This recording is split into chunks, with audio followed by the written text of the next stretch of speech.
So yan mga kabay, ito yung pangalawa ko na approve repair 3926 liter B, parehas pa rin, magkakasama to sa nauna kanina na 607 sleeve. Ngayon naman ang papalitan mga kabay, 608 tsaka carbon brass at 3 metro na cord. So tara mga kabay, samahan nyo po ako. So yan mga kabay, nabuksan ko na po, natanggal ko na yung screw tsaka carbon brass. So hugutin na po natin ito mga kabay. So yan. So papalitan natin yung kanyang 608 na bearing.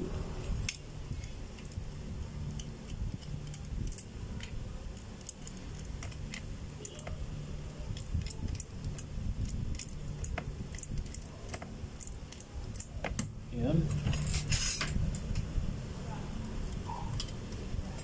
Yun, makasa.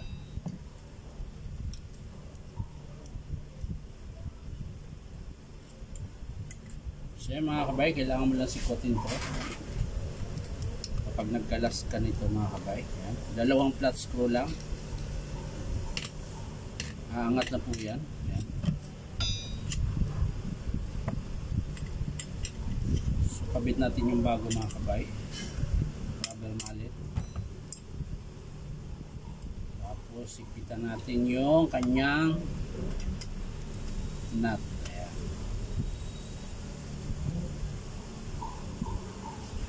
Ayan. So okay na yun mga kabay. Kabit natin yung kanyang cord. Bubuksan lang natin ito. Ayan. Para maikabit natin yung cord. Cord.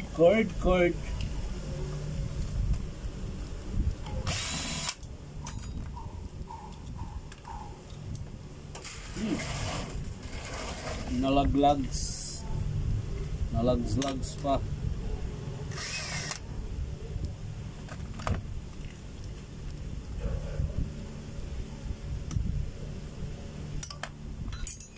So yan mga kabay, napakadali lang po ikabit yan dahil wala pong ibang wire kundi 2 peraso. Wala na pong ibang wire.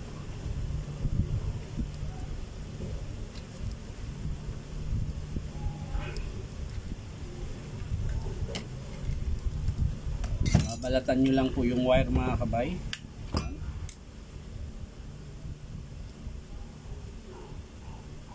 So syempre, ingatang wag mabalatan yung wire sa loob. Diba? So yun na mga kabay, nakabit ko na po yung kanyang cord. Ayan. So kakabit na natin tong armature niya mga kabay. Ayan, tapos na rin, nakabit na rin natin yung 608 na bearing. So sasalpak na natin ito mga kabay. Ayan. Yung gearbox. Halo. Siyempre yung screw mga kabay.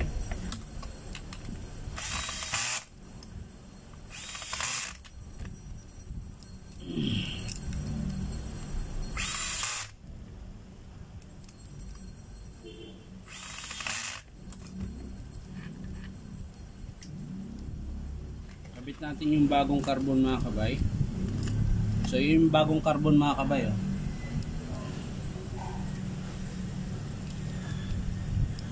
So mga gustong magpa-repair pala dito mga kabay, punta lang po kayo dito sa 530 T. Alonso, Santa Cruz, Manila. Ayan. Hanapin nyo lang po yung Powerman Hardware. Ayan, dyan po ako namasukan mga kabay.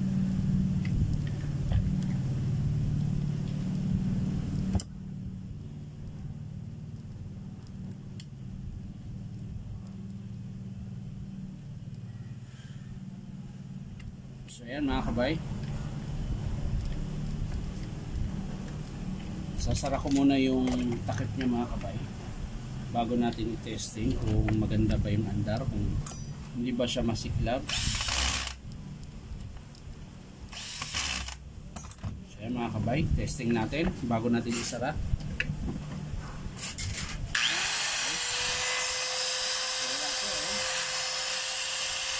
So normal lang po yung siklab niya.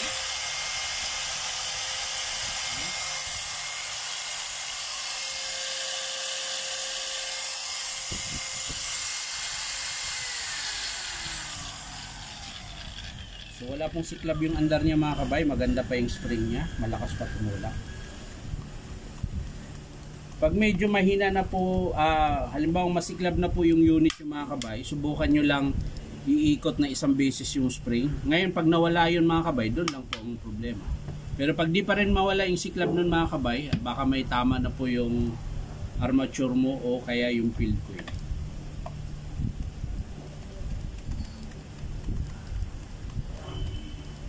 So yan mga kabay, tapos na po. Ulit natin paandar.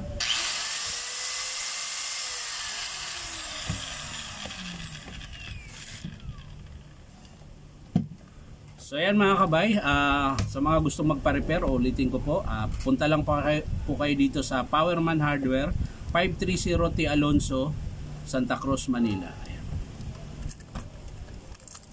So yan lang mga kabay, bye bye.